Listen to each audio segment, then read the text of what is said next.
Well, how are you? I think I'm the last thing between you and lunch. And I hear we're behind schedule, so I hope I can be concise. First of all, I'd like to just share with you a few thoughts about the subject, which is so important to India and to Ford and the world.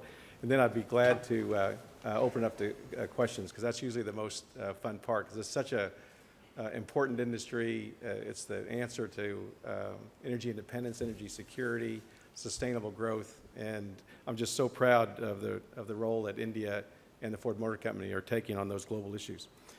It's great to be here. As was mentioned, I've been here many times on Boeing airplanes. It was fun to fly in again and see all the fantastic Boeing airplanes that have helped link India to the world. Over the years, with Boeing and now with Ford, I've witnessed India's development and its growth. And I have been so proud and pleased personally to contribute to that progress. As a nation, India has generated tremendous forward momentum, creating endless potential for our future. And because I've spent most of my career building jet aircraft, I am a big fan of forward momentum. But I have also learned that once you generate momentum, you need to focus a lot of attention on steering it going forward. And as you know, and each of you would agree, this is no small task. The decision we make today will shape the future for all of us for decades to come. It's a good thing bringing people together and global thought leaders from some of the country's largest sectors across all parts of India and beyond to share perspectives, to seek consensus, and to look at the road ahead together. Congratulations to India today for facilitating such an important conversation. The invitation to join you is a real honor for me personally and for the Ford Motor Company. I'm very glad to have been asked to speak with you today about the future of the automobile industry, the future of India, and the key issues we face together as a global economy and community. As we look forward to the future and the challenges we face, it is important to start by coming together around a compelling vision. At Ford, when I joined more than 3 years ago, we also needed and wanted to come together around a compelling vision. And we found that in the nearly century-old words of our founder, Henry Ford. In 1925, Henry Ford ran an advertisement in the Saturday Evening Post. In this advertisement, he shared the following vision for the Ford Motor Company going forward: to open the highways to all mankind. Let me read to you a little bit of what he wrote in this ad. Riding on the people's highway should be within easy reach of all the people. An organization to render any service so widely useful must be large in scope as well as great in purpose. In accomplishment of its aim, Ford has never been daunted by the size or difficulty of the task. It has spared no toil in finding the way of doing each task better. It has dared to try out the untried.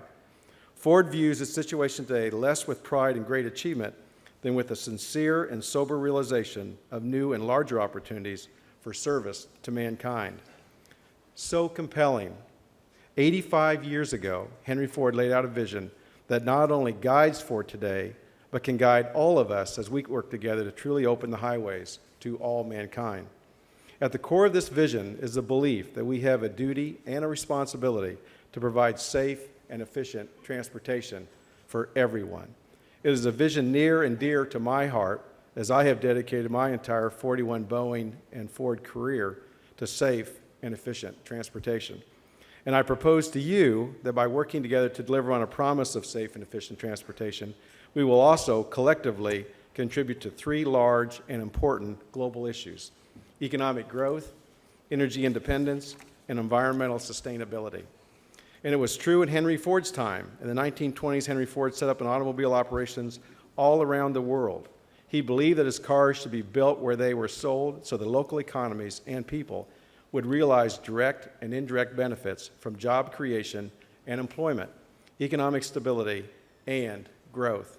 Henry said that since oil supplies were finite, we need to shift to alternative fuels such as ethanol and electricity. So he invested heavily in alternative fuel research, and he was the first to introduce electric vehicles. Economic growth, energy independence, and environmental sustainability. These are big issues, and the automobile industry has a significant role to play. Let's consider for a moment some facts. As we think about economic growth, it's important to note that worldwide prospects of auto industry volume are positive, with average annual growth rate projected to be at 3.6% during 2011 to 2020. With much of China and many regions of India, particularly the western border states, in the takeoff stage of development, it is interesting to note that more than 38% of the global auto industry volume growth in the next 5 years is in the Asia-Pacific region. And as we dimension the challenge of energy independence, think about this. In 2008, India was the world's 6th largest net importer of oil, importing 2.1 million barrels a day, or 70% of total oil consumption. India is projected to become the world's 4th largest net importer by 2025, behind US, China, and Japan. And as we sit here today, India is reliant on 6 countries for 75% of their oil imports: Saudi Arabia, Iran, Nigeria, Iraq, Kuwait, and the UAE. In addition, as an outcome of the Copenhagen climate meeting, India committed to reduce emissions intensity of its GDP by 20 to 25% by 2020 in comparison to the 2005 level.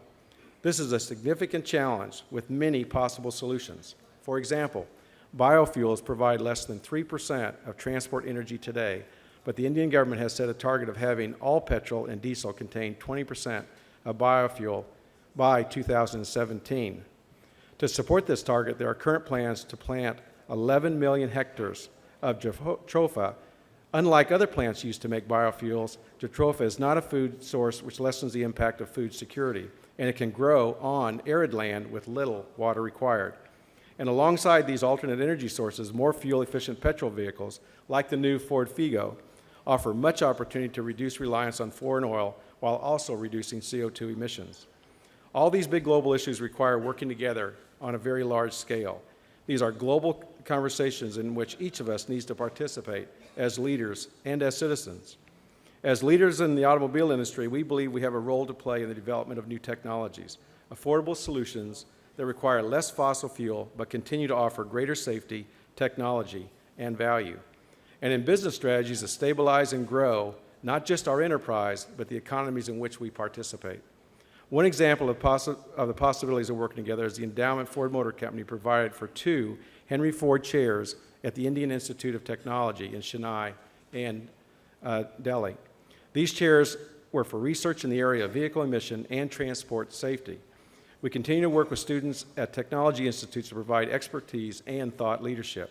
The work being done through these activities will benefit not only Ford Motor Company in India, but our global society. To address such larger issues, we must come together around a plan.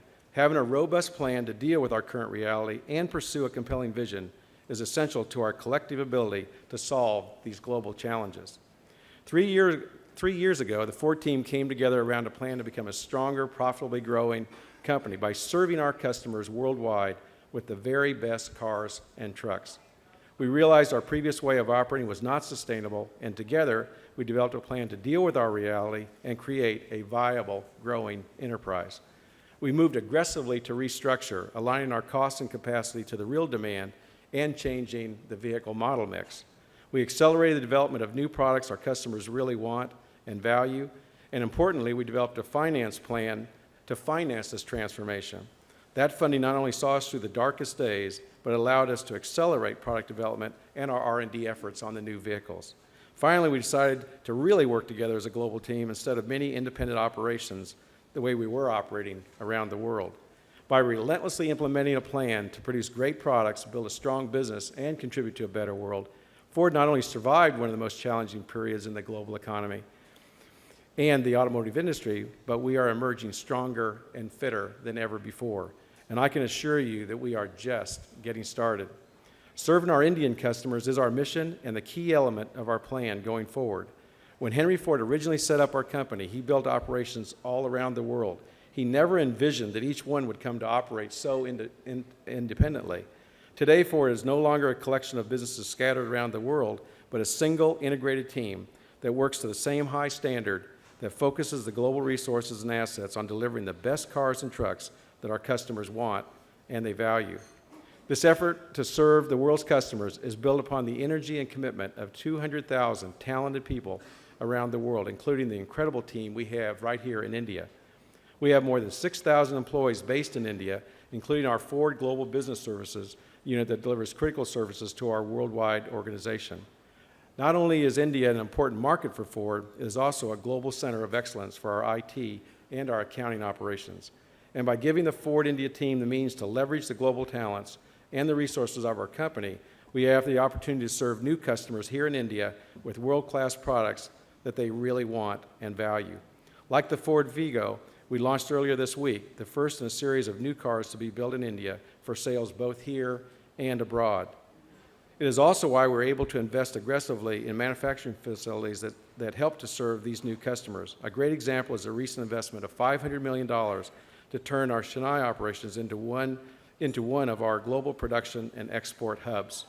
We see Chennai as a globally competitive location because the many key assets that come together there. One of India's best ports, big city infrastructure and service sector, and plentiful skilled labor. So we think about how to come together around economic growth, energy independence, and environmental sustainability. We have the opportunity to work together to further develop our plan, the global plan that each of us in business, in government, and public service can align with and contribute to. And as we further develop the plan, I suggest that as business and government leaders, we need to agree on the role that manufacturing will play in our economies going forward. And we must agree on the nature of the public-private partnerships that will move us forward together. As economic growth progresses globally, nations, states, and communities with a stake in manufacturing have really realized that production is now mobile. Some communities have been dismayed to see entire industries disappear overnight. Other communities have been amazed to see new factories spring up. Either way, it is difficult for people to see and understand the forces driving these results, so there is a lot of fear and anxiety. For a while, people in some communities believed that manufacturing no longer mattered, believing that the post-industrial economy would be based on delivering services such as real estate and investment banking. Then came the financial meltdown of 2008, and communities around the world needed to revisit the hard decisions and questions around manufacturing. Do we have a future in manufacturing? And if so, how can we be globally competitive? First, we need to decide to value manufacturing as a nation and as communities that host manufacturing activity. Manufacturing is a team sport, a sport we can win or lose as a community, depending on how we prepare and how successfully we can create competitive advantage. Our manufacturing workforce needs to have as much competitive spirit as a cricket team. And like a cricket team, they need support and encouragement from all of us in the community. But as the government that provides the level playing field, it needs to be open and level and no rabbit holes to trip up the players. Our manufacturers need access to global markets, and competitive capital is critical. Legal and regulatory processes must be stable, they must be efficient, and they must be transparent. And taxation must be globally competitive. To create a competitive playing field for manufacturing, governments also need to invest widely in critical infrastructure, physical, social, and digital. Government needs to be involved in building the roads and ports and power grids, infrastructure that manufacturers rely on but cannot build themselves. Arguably, governments also have a role to play in healthcare quality and productivity. Another key component of being competitive is manufacturing is public investment in education. And it's easy to see that India gets a great return on its investment in education. At Ford, we have known for decades that India produces phenomenal engineers. In 1965, Indian engineers have made huge contributions to our company worldwide. And we are sharing with community leaders everywhere we operate. This is a basic recipe for success in manufacturing. A skilled and a motivated team of talented professionals put on a level and predictable and competitive playing field with access to global markets. A substantial advantage for India is the auto industry, is the vast potential of a rapidly growing domestic market. Clearly, India's local auto sales alone are not going to fuel growth in manufacturing and overall economic development. Ford India also can be a major automotive exporter and further contribute to economic development in India. As we achieve base volume by producing for India and world-class quality and productivity, then we have a significant and a very competitive export opportunity going forward. Ford has global brand power and distribution, and as we build our base volume in India, there is no question Ford will be able to become a major Indian exporter. Chennai is our base in India, and as I previously mentioned, we have recently invested $500 million to create an integrated state-of-the-art manufacturing complex. The Tamil Nadu government has done a fantastic job of helping unlock its inherent strengths and building on the efforts and foresight of the central government. Not only must we have the capability to manufacture goods to stabilize and grow our economies, but together we must take on the technological challenges facing us, particularly in the area of energy independence and environmental sustainability. Our communities and our customers are asking for solutions to these problems, and we need to find a way to be part of the solution. At Ford, we have determined to lead the way to a future beyond fossil fuels, to a new age of safe and sustainable transportation. But so is the competition, and we have now engaged in the greatest engineering contest since the 1960s space race between the U.S. and the USSR. Our approach is not to pursue every possible solution. We have laid out a specific technology roadmap that will allow us to make the biggest impact on our collective goals of reducing emissions and fossil fuel use in the near term, while ensuring that we are ready with new technologies as they mature in the mid and the long term. Making our petrol vehicles more fuel efficient is the first step towards this future. In addition to the great vehicles like the Figo, our new EcoBoost engines are able to deliver immediate results, a 20% improvement in fuel efficiency across our lineup, a 15% reduction in CO2 with no loss of performance or capability. Then there are the hybrids, which are an intermediate step to full electric vehicles, and beyond full electrics may be hydrogen-powered vehicles. Whatever the ultimate answer, one thing is clear. Our technological solutions to these large-scale problems must be affordable, and they must be part of a system solution that will only be developed through public-private partnerships. It's exciting, and we are confident in the ability of India to compete in this area. What really intrigues and amazes me about India's potential is rooted in India's people, and especially our young people. We have millions of young people coming up, full of youthful energy. They are ambitious, they are thirsty for knowledge, they are hungry for opportunity, and they are eager to contribute and advance, and they love Ford. They are growing up in an age that offers more opportunity than any other time in India's long history, in a society where information and knowledge flow freely. Each year, millions more gain access to the internet, and with the ability to read multiple languages, even kids growing up in remote villages far from the nearest library have a universe of knowledge open to them. So I can imagine the kids from here to Kerala just vacuuming up knowledge. I imagine for all future engineers, the mathematical prodigies, and the budding writers. We see an incredible wave of young talent in India, on India's horizon, and we want to open the doors for them at Ford. We want them to know that in joining Ford, they have the opportunity to join a company with a compelling vision to work together with our communities around the world, to truly serve by opening the highways to all mankind, and to contribute to economic growth, energy independence, and environmental sustainability. It's an honor for me and for Ford to be part of this important conversation this weekend, and part of the ongoing conversation we will have in the years to come as we work together for the good of India and for the good of our world. The entire Ford family is excited by the opportunity that is being afforded all of us as leaders and members of the global community to work together to develop a robust plan that delivers this compelling vision for all of us going forward in the future. Thank you very much.